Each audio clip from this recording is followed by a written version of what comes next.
വളരെ പ്രധാനപ്പെട്ട മറ്റൊരു വാർത്ത കൂടി ഈ ഘട്ടത്തിൽ വരികയാണ്. ഇപ്പോൾ കൊച്ചിയിൽ കേന്ദ്ര സർക്കാർ ഓഫീസിലേക്ക് അവിടെ ആശാവർക്കർമാർ CITU നേതൃത്വത്തിൽ വലിയ പ്രതിഷേധം നടത്തുന്നു. പ്രതിഷേധ മാർച്ച് ഇപ്പോൾ അവിടെ പരിപാടി ഉദ്ഘാടനം ചെയ്യുകയാണ്. അതിന്റെ ദൃശ്യങ്ങളാണ് നമ്മൾ കണ്ടുകൊണ്ടിരിക്കുന്നത്. സംസ്ഥാനത്തുടനീളം CITU നേതൃത്വത്തിൽ ആശാവർക്കർമാർ നടത്തുന്ന വലിയ സമരത്തിന്റെ ഭാഗമായിട്ട് കൂടി വേണം നമുക്ക് ഇതിനെ കാണാൻ. നമ്മുടെ സഹപ്രവർത്തകർ നമുക്ക് നഷ്ടപ്പെട്ടു.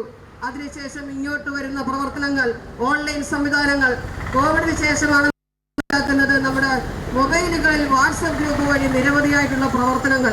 ആദ്യമൊക്കെ മൊബൈൽ വഴി നമ്മൾ വാട്സപ്പ് ഉപയോഗിക്കുമ്പോൾ അതിന്റെ റിപ്പോർട്ടുകൾ ഇട്ടുകൊടുക്കുമ്പോൾ നമുക്കൊക്കെ ഒരു ഉത്സാഹമായിരുന്നു മൊബൈൽ വഴി ഇങ്ങനെ പ്രവർത്തനങ്ങൾ കൊടുക്കുക എന്നുള്ളത്. പക്ഷേ അത് വേണ്ട രീതിയിൽ അങ്ങോട്ട് ഉപയോഗിക്കാൻ തുടങ്ങിയപ്പോഴത്തേന് ഇത് വലിയൊരു ആയുധമായി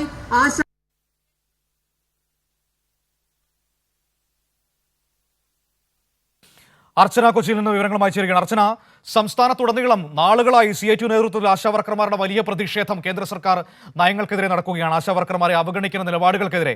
ഇപ്പോൾ ഇന്നലെയും കഴിഞ്ഞ ദിവസങ്ങളിലൊക്കെ എല്ലാ ജില്ലകളിലും പ്രതിഷേധങ്ങൾ നടന്നിരുന്നു. ഇപ്പോൾ അതിന്റെ ഭാഗമായിട്ട് കൊച്ചിയിലും വലിയ പ്രതിഷേധം ഉണ്ടാകുന്നു എന്നാണ് മനസ്സിലാക്കാൻ കഴിയുന്നത്.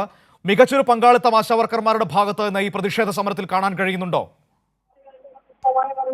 തീർച്ചയായും മനു, വലിയ രീതിയിലുള്ള പങ്കാളിത്തം തന്നെ ആശാ വർക്കേഴ്സിന്റെ ഈ സമരത്തിൽ ഉണ്ട് എന്നതാണ് ഏറ്റവും പ്രധാനപ്പെട്ട കാര്യം.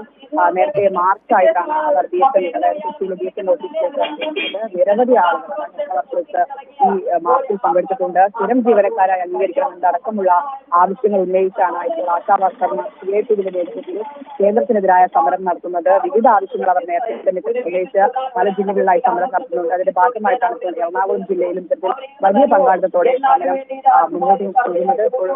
ഇപ്പോൾ ഉദ്ഘാടനം ചെയ്യുന്നത് ഈ ആശാ വർക്കേഴ്സ് ഫെഡറേഷന്റെ സംസ്ഥാന പ്രസിഡന്റ് പ്രഭാവതിയാണ്. അവരാണ് സംസാരിച്ചുകൊണ്ടിരിക്കുന്നത്. എന്തായാലും വിവിധ ആവശ്യങ്ങളാണ് അവർ മുന്നോട്ട് വയ്ക്കുന്നത്. ഒന്ന്, കേന്ദ്ര സർക്കാർ ആശമാരുടെ ഈ ഇൻസെന്റീവ് അനുവദിക്കുക, വിരമിക്കൽ ആനുകൂല്യം നടപ്പാക്കുക, ഈ വിരമിക്കൽ പ്രായം 65 ആക്കുക, ഇവിടെയും PF അനുവദിക്കുക, ആശമാരെ സ്ഥിരം ജീവനക്കായി അംഗീകരിക്കുക, സാമൂഹ്യ സുരക്ഷ ഉറപ്പാക്കുക തുടങ്ങിയ വിവിധ ആവശ്യങ്ങൾ മുന്നോട്ട് വെച്ചാണ് ഇപ്പോൾ മാർച്ച് നടത്തുന്നത്. മാത്രമല്ല, കഴിഞ്ഞ സാമ്പത്തിക വർഷം ആശമാരുടെ ഇൻസെന്റീവ് കേന്ദ്ര സർക്കാർ അനുവദിച്ചിട്ടില്ല. ഈ ഫണ്ട് ഉൾപ്പെടെ 400 കോടിയോളം രൂപയാണ് ഇപ്പോൾ ഈ NHMന് കേന്ദ്ര സർക്കാർ നൽകാനുള്ളത്. ഇങ്ങനെ വസ്തുത മാറ്റിവെച്ചാണ് ഇപ്പോൾ തിരുവനന്തപുരത്ത് അടക്കം ഒരു വിഭാഗം ആശാ വർക്കർമാരുടെ സമരം നടത്തുന്നത്.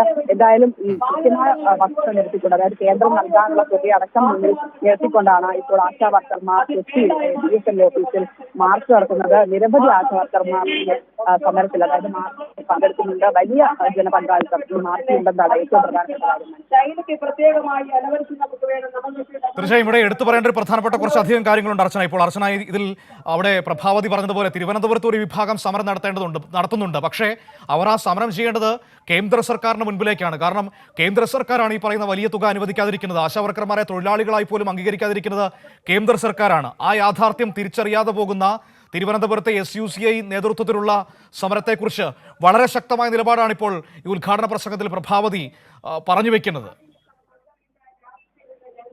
തീർച്ചയായും മനു, വസ്തുതകളെല്ലാം തന്നെ മറച്ചുവെച്ച് ഒരു ചെറിയ വിഭാഗം ആശാ വർക്കർമാർ മുൻനിർത്തിയാണ് ഇത്തരത്തിൽ പ്രത്യേക താല്പര്യക്കാർ നടത്തുന്ന സമരം എന്നാണ് ഇവർ പറയുന്നത്. പ്രധാനമായും നിരവധിയായ കേന്ദ്ര സർക്കാർ 400 കോടിയോളം പണമാണ് നൽകാനുള്ളത്. അത് ഓണക്കാര്യത്തിലടക്കം 100 കോടിയോളം രൂപ തരാനുണ്ട്. അങ്ങനെ പല വസ്തുതകളും മറച്ചുവെച്ച ഇത്തരത്തിൽ ഒരു വിഭാഗം ജീവനക്കാർ ആശാ വർക്കർമാർ സമരം നടത്തുന്നതാണ് ഇവർ മുന്നോട്ട് വെക്കുന്നത്. അതിന്റെ ഒരു എതിർപ്പ് കൂടിയാണ് ഇവർ ഇവിടെ പ്രധാനമായും ഉന്നയിക്കുന്നത്. എന്തായാലും ആശാ വർക്കർമാരെ സംബന്ധിച്ച് അവർ പ്രധാനമായും നിർമ്മിക്കുന്നത് കേന്ദ്രത്തിനെതിരായ വിമർശനങ്ങളാണ്.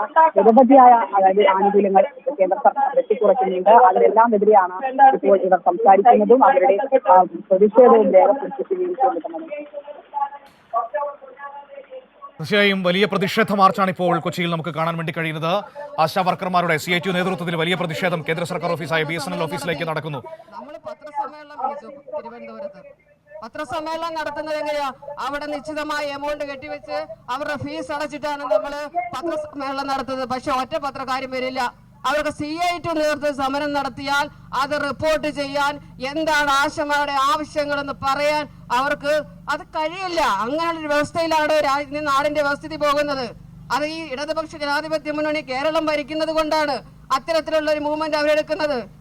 അതിനുശേഷം വന്ന സമരത്തിൽ നമ്മൾ പത്രസമ്മേളനം നടത്തി, തിരുവനന്തപുരത്ത് പത്രസമ്മേളനം നടത്തി. ഒരൊറ്റ മാധ്യമങ്ങളും അത് റിപ്പോർട്ട് ചെയ്തില്ല. പക്ഷെ നമ്മുടെ ആവശ്യം എന്തായിരുന്നു? റിപ്പോർട്ട് ചെയ്തില്ലെങ്കിലും വേണ്ടില്ല, നമ്മുടെ ആവശ്യങ്ങൾ ഗവൺമെന്റിനോട് നമ്മൾ തുറന്നു പറഞ്ഞു. ശൈലിയുമായി ബന്ധപ്പെട്ട് നമുക്ക് ആനുകൂല്യം വേണം.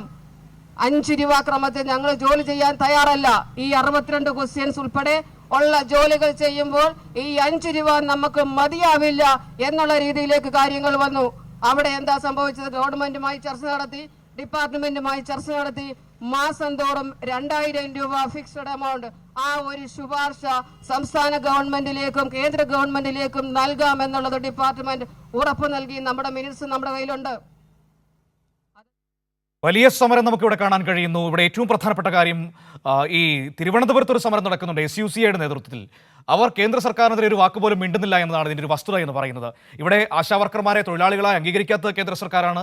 അവർക്ക് ഏറ്റവും കുറഞ്ഞ ഇൻസെൻറ്റീവ് അല്ലെങ്കിൽ ഏറ്റവും കുറഞ്ഞ ഓണറേറിയം നൽകുന്നത് കേന്ദ്ര സർക്കാരാണ്. സംസ്ഥാന സർക്കാർ രാജ്യത്ത് ഏറ്റവും കൂടുതൽ ഓണറേറിയവും ഇൻസെൻറ്റീവും കിട്ടുന്നത് കേരളത്തിലാണ്. ഈ വസ്തുതകളൊക്കെ മറച്ചു വെച്ചുകൊണ്ടാണ് കേരളത്തിനെതിരെ സമരം ചെയ്യാൻ ഒരു വിഭാഗം ആളുകൾ ഇറങ്ങിയിരിക്കുന്നത്.